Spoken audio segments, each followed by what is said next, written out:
hivi ni kweli kwamba sheria zetu zinazohusu uchaguzi ni mbaya sana kiasi kwamba haziwezi kusimamia mchakato wa uchaguzi wa mwaka huu? Hivi ni kweli hakuna maboresho yoyote yaliyofanyika? Kwa mtu mwenye uelewa wa kutosha, maswali haya na mengine yanaleta maswali mengi kichwani, yanafikirisha sana.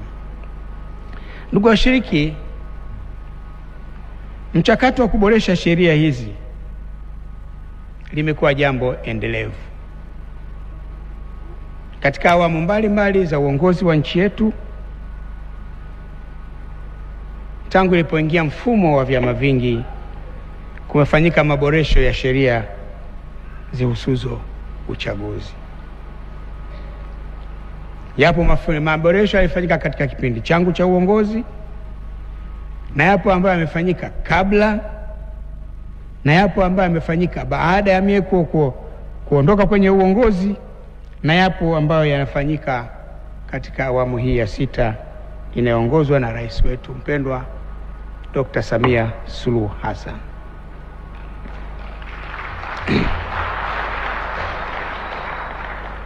Mimi nafahamu kwa maboresho kadhaa yalifanyika katika sheria zetu za uchaguzi, yaliyofanyika katika sheria zetu za uchaguzi yalikuwa yanatoa ufumbuzi kwa changamoto maalum zilizokuwepo wakati huo, lakini mengine yamekuwa kwa nia tu ya kuyafanya mambo yawe mazuri zaidi.